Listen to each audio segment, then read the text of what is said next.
दोस्तों, बहुत ही महत्वपूर्ण संदेश है। कृपया एक बार सुने जरूर। गैर हाजिर कंधे। विश्वास साहब अपने आप को भाग्यशाली मानते थे। कारण यह था कि उनके दोनों पुत्र आईआईटी करने के बाद लगभग 1 करोड़ रुपए का वेतन अमेरिका में प्राप्त कर रहे थे। विश्वास साहब जब सेवानिवृत्त हुए तो उनकी इच्छा हुई कि उनका एक पुत्र भारत लौट आए और उनके साथ रहे। परंतु अमेरिका जाने के बाद कोई पुत्र भारत आने को तैयार नहीं हुआ। उल्टे उन्होंने विश्वास साहब को अमेरिका आकर बसने की सलाह दी। विश्वास साहब अपनी पत्नी भावना के साथ अमेरिका चले गए, परंतु उनका मन वहां बिल्कुल भी नहीं लगा और वे भारत लौट आए। दुर्भाग्य से विश्वास साहब की पत्नी को लकवा हो गया और पत्नी पूर्णतः पति की सेवा पर निर्भर हो गई। प्रातः नित्यक्रम से लेकर खिलाने पिलाने, दवाई देने आदि का संपूर्ण कार्य विश्वास साहब के भरोसे पर था।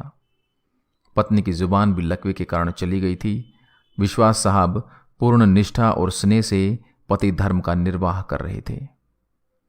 एक रात्रि विश्वास साहब ने दवाई वगैरह देकर भावना को सुलाया और स्वयं भी पास लगे हुए पलंग पर सोने चले गए। रात्रि के लगभग 2 बजे हार्ट अटैक से विश्वास साहब की मृत्यु हो गई। पत्नी प्रातः 6 बजे जब जागी तो इंतजार करने लगी कि पति आकर नित्य क्रम से निवृत्त होने में उसकी मदद करेंगे। इंतजार करते करते पत्नी को किसी अनिष्ट की आशंका हुई। चूंकि पत्नी स्वयं चलने में असमर्थ थी, उसने अपने आप को पलंग से नीचे गिराया और फिर घिसटते हुए अपने पति के पलंग के पास जा पहुंची। उसने पति को हिलाया डुलाया पर कोई हलचल नहीं हुई। पत्नी समझ गई कि विश्वास साहब अब नहीं रहे। पत्नी की जुबान लकवे के कारण चली गई थी, अतः किसी को आवाज देकर बुलाना भी पत्नी के वश में नहीं था। घर पर और कोई सदस्य भी नहीं था। फोन बाहर ड्राइंग रूम में लगा हुआ था। पत्नी ने पड़ोसी को सूचना देने के लिए घिसटते हुए फोन की तरफ बढ़ना शुरू किया। लगभग 4 घंटे की मशक्कत के बाद वह फोन तक पहुंची और उसने फोन के तार को खींचकर उसे नीचे गिराया। पड़ोसी के नंबर जैसे तैसे लगाए।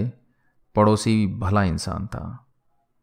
फोन पर कोई बोल नहीं रहा था, पर फोन आया था, अतः वह समझ गया कि मामला गंभीर है। उसने आस पड़ोस के लोगों को सूचना देकर इकट्ठा किया। दरवाजा तोड़कर सभी लोग घर में घुसे। उन्होंने देखा विश्वास साहब पलंग पर मृत पड़े थे तथा पत्नी भावना टेलीफोन के पास मृत पड़ी थी। पहले विश्वास और फिर भावना की मौत हुई। जनाजा दोनों का साथ साथ निकला। पूरा मोहल्ला कंधा दे रहा था, परंतु 2 कंधे मौजूद नहीं थे जिसकी मां बाप को सबसे ज्यादा उम्मीद थी। शायद वे कंधे करोड़ों रुपए की कमाई के भार के साथ अति महत्वाकांक्षा से पहले ही दबे हुए थे। लोग बाग लगाते हैं फल के लिए, औलाद पालते हैं बुढ़ापे के लिए। कुछ ही औलाद अपना फर्ज निभा पाते हैं। अति सुंदर कहा है कवि ने, मत शिक्षा दो इन बच्चों को चांद सितारे छूने की। चांद सितारे छूने वाले छू मंतर हो जाएंगे। अगर दे सको शिक्षा तो दो तुम इन्हें चरण छू लेने की। जो मिट्टी से जुड़े रहेंगे वही रिश्ते निभाएंगे। कृपया इसे बच्चों को जरूर सुनाएं। अच्छा लगे तो अपने दोस्तों के साथ शेयर करें।